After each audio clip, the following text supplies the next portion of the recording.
एक गाय की इनकम, सिर्फ और सिर्फ एक गाय की इनकम दोस्तों 36 लाख रुपए होने वाली है। रिकॉर्ड किया गया है, वह रिकॉर्डेड दूध जो है वो 18,500 लीटर 305 दिन का है। इसका जो दूध का फैट जो आएगा वह 6.5 के लगभग आएगा। यानी कि पालन जो है वो एक तरीके से बड़ा होते हुए और उद्योग का रूप ले रहा है।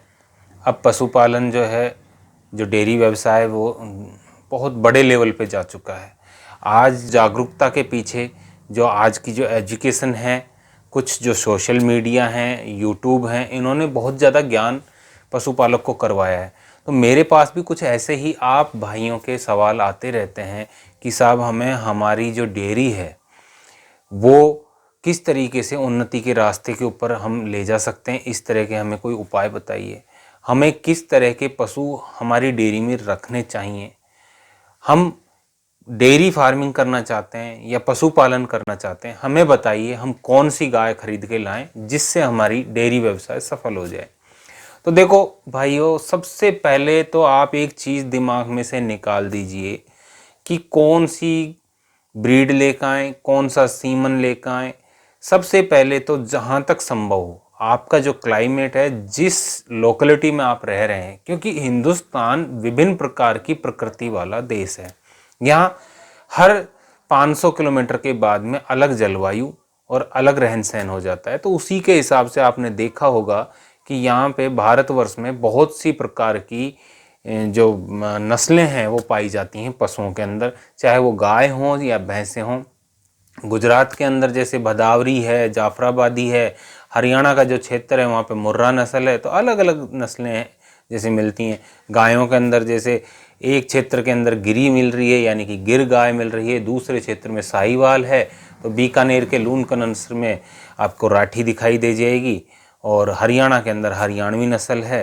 तो सभी जगह एक जैसा क्लाइमेट नहीं होता। तो आप कोशिश करें कि जिस क्षेत्र के अंदर आप रह रहे हैं उस क्षेत्र में उसी तरह की गाय आप रखें। लेकिन अब क्योंकि आपको जो डेयरी व्यवसाय है उसको उन्नति पे ले जाना है और आपका प्रॉफिट कैसे होता है, आज मैं उसी चीज़ पे बात करने वाला हूँ।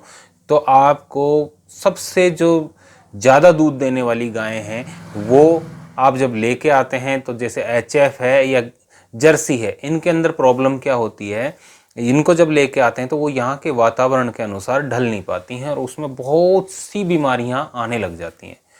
अब उसी का जो सॉल्यूशन है वो मैं आपको बताने वाला हूँ और ये इतना बेनिफिट देगा। वो आप जो गायें रखेंगे उन, अब जो मैं बता रहा हूँ उस गाय को आप, देसी गाय होगी, मिल्क का जो दावा इसका किया जा रहा है वह मिल्क भी, इसकी क्वालिटी जो होगी मिल्क की वो A2 मिल्क ही होगा। दूसरी बात, इसमें किल्ली कलीनी ये चीज़ें नहीं लगेंगी। जो कलीली लग जाती है, जिसको चीचड़, जूं चीचड़ वगैरह होते हैं, वो नहीं लगेंगी। मक्खियाँ भी इस पर कम बैठ पाएंगी क्योंकि यह अपनी चमड़ी को भी हिलाती। देसी गायों में ये खूबी होती है। विदेशी जो गायें होती हैं होलिस्टिन वगैरह, उसमें खूबी नहीं होती। लेकिन जो सीमन मैं आपको बताने जा रहा हूँ उसके अंदर ये सारी खूबियाँ होंगी। तो आइए बढ़ते हैं कि हमें जो गाय लेके आनी है जिसकी कैपेसिटी दूध की ज़्यादा से ज़्यादा हो, ताकि हमारा दुग्ध व्यवसाय, डेयरी व्यवसाय, पशुपालन का जो व्यापार है वह दिन दुना रात चौगुना बढ़ता हुआ चला जाए। तो आज मैं ऐसा ही आपको सीमन बताने जा रहा हूँ, ऐसा ही आपको गाय के बारे में बताना जा रहा हूँ कि इस गाय का, इस बुल का आप सीमन अगर आप डलवाएंगे तो आपकी इनकम बहुत अधिक होने वाली है। जी हाँ, ये जो बुल है, इस बुल की जो दूध देने की जो क्षमता, यानी कि बुल की जो प्रोजेनी टेस्ट हुआ है, उसकी मदर का जो मिल्क लाइन जो देखी गई है, उसके हिसाब से इसका जो दूध का जो रिकॉर्ड किया गया है, वह रिकॉर्डेड दूध जो है वो 18,500 लीटर 305 दिन का, यानी कि 10 महीने के अंदर यह 18,000 प्लस दूध इस बुल ने दिया है। यानी कि एक बुल की जो, एक जो गाय की जो दूध की क्षमता होती है वह 305 दिन की होती है। यानी कि 10 महीने हम उसको लेके चलते हैं और 10 महीने के अंदर उसकी जो दूध की क्षमता रही है वह 18,000 लीटर, जो कि आपकी एक महीने की 1800 लीटर होती है। आप कम से भी कम रेट के अंदर उसको प्रोवाइड करवाएंगे तब भी आपकी इनकम लगा लीजिए कितना होगा। और दूसरी एक सबसे बड़ी खुशी की बात, क्योंकि यह जो सीमन होगा, जिस सीमन के बारे में मैं बात करने वाला हूँ, इसका जो दूध का फैट जो आएगा वह 6.5 के लगभग आएगा, यानी कि 6+ आपका फैट आने वाला है। तो 6+ जब आपका फैट आएगा तो आपको किसी भी जो मिल्क सेंटर के ऊपर जब आप अपना दूध देंगे, चाहे किसी भी संस्था को दें, बहुत संस्थाएं हैं हिंदुस्तान के अंदर और बाहर की जगह पे, तो जब आप किसी भी संस्था को ये दूध देंगे तो आपका 6+ फैट होने के कारण आपके दूध के रेट भी बहुत अच्छे लगेंगे।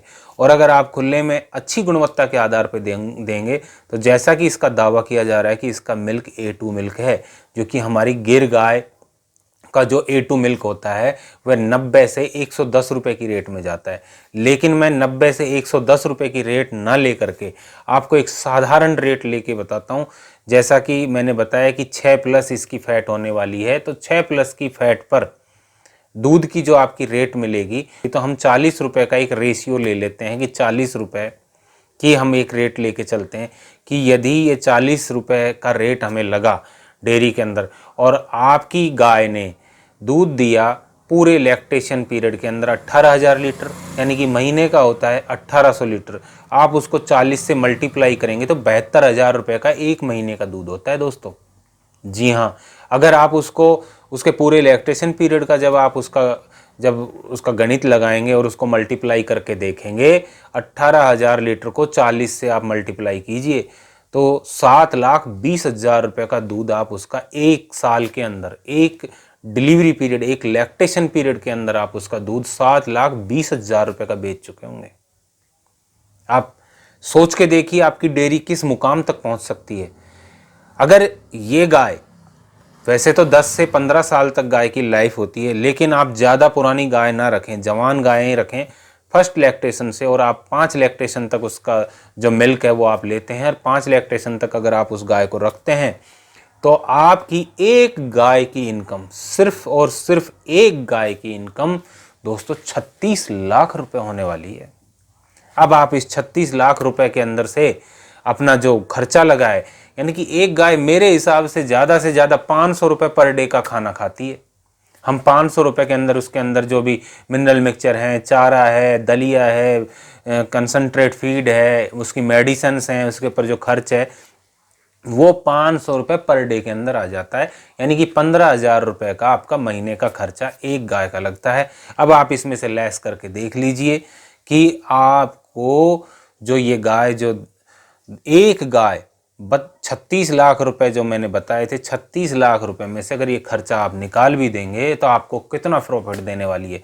तो आप ऐसी ही गायें रखें। अब मैं आपको दिखाने जा रहा हूं कि मैं किस गाय और किस सीमन के बारे में बात कर रहा हूं। तो मेरे से बहुत से भाइयों ने पूछा है कि हम ग्रीलैंडो सीमन रखेंगे। तो दोस्तों अगर ये जानकारी अच्छी लग रही है ना, तो दूसरे जितने भी आपके पास जो ग्रुप्स हैं उनके ऊपर इसको ज़्यादा से ज़्यादा शेयर कीजिए। और कुछ मिल्क कलेक्शन सेंटर वाले भाई जो हैं वो भी हमें देखते हैं, तो उनसे मेरी रिक्वेस्ट है कि उनके पास में जो भी कस्टमर्स लिस्ट है उनके पास, सबके पास ये हमारी वीडियो को शेयर कीजिए, ताकि अधिक से अधिक लोगों को इसकी जानकारी मिल सके और आपके मिल्क कलेक्शन सेंटर के ऊपर ज़्यादा से ज़्यादा दूध भी आ सके। क्योंकि जब नस्ल सुधार पर काम होगा तो मुनाफा आपका भी डायरेक्ट और इनडायरेक्ट तरीके से होने वाला है। ये देखिए स्क्रीन पे आपको ये दिखाई दे रहा होगा, ये ट्रायो बुल है, ट्रायो, इसका नाम ट्रायो बुल है। ये हमारी अच्छी दूध देने वाली गिर गाय, जो कि गुजरात की ज़्यादा से ज़्यादा दूध देने वाली गिरी गाय को लिया गया, साथ में ही अधिक से अधिक दूध देने वाली HF को लेकर के और उनके जीनोमिक टेस्ट करके और एक ये ट्रायो बुल तैयार किया गया है। और ये ट्रायो बुल का ही सीमन मैं आपको बता रहा हूँ, और बहुत ही सस्ती दर के अंदर इसका सीमन भी अवेलेबल है। सिर्फ और सिर्फ 50 रुपये के अंदर आपको इसका सीमन मिल जाएगा। सेक्सिड सीमन भी इसका मिलता है, अगर आप सेक्सिड सीमन अगर लेना चाहते हैं तो वो भी आपको मिल जाएगा। और दोस्तों आपको इस ट्रायो बुल के सीमन के बारे में पहले से पता था क्या? हाँ और ना में जवाब कमेंट बॉक्स में ज़रूर दें। आप इस तरह के सीमन यूज़ कीजिए।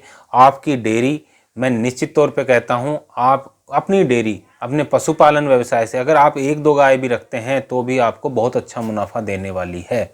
आप इसके अंदर पूरे कंप्लीट आपके खर्चे लगा लीजिए और अगर आप इस रेट को, जो हमारी गिर गाय का दूध जो जाता है, जैसा कि दावा करते हैं कि 90 से 110 रुपए तक का दूध जाता है, यदि आप उस हिसाब से लगाते हैं तो 16,20,000 रुपए का दूध होता है एक मंथ के अंदर, 16,20,000 रुपए का। लेकिन मैंने 90 रुपए का रेट नहीं लगाया, मैंने रेट लगाया था आपका 40 रुपए का, और 40 रुपए के हिसाब से भी आप 36 लाख रुपए का दूध सेल आउट कर सकते हैं। अब 36 लाख में से आपके जो खर्चे हुए हैं 500 रुपये पर डे के हिसाब से, आप उसमें से घटा के देख लीजिएगा। तो दोस्तों, आप सबसे ज़्यादा जो ब्रीड है उसके ऊपर ध्यान दीजिए, सीमन के ऊपर ध्यान दीजिए, संवर्धन पे काम कीजिए। दूसरी बात, सबसे खुशी की बात यह है कि ये जो आप गाय लेके आएंगे, जो ट्रायो बुल का जो सीमन लेके आएंगे, वह आपकी देसी ही नस्ल मानी जाएगी, क्योंकि इसके अंदर देसी जो आपकी गिर गाय है उसके गुण बहुत ज़्यादा हैं। HF के गुण इसके अंदर कम मिलेंगे और आपको गिर गाय के गुण बहुत ज़्यादा मिलेंगे। अगर आप HF या जर्सी गाय पाल रहे हैं तो मेरी आपको सलाह यह है कि आप इस ओर ध्यान दें और आप ट्रायो बुल के सीमन को एक बार ट्राई करके देखें, आपको मुनाफा मिलेगा। तो ठीक है दोस्तों, देव शेखावत को दीजिए इजाज़त। डेयरी फार्मिंग के इस YouTube चैनल पर हम फिर से पशुपालन से और पशुओं से जुड़ी हुई कोई एक नई समस्या पे फिर से एक नई वीडियो लेके आएंगे।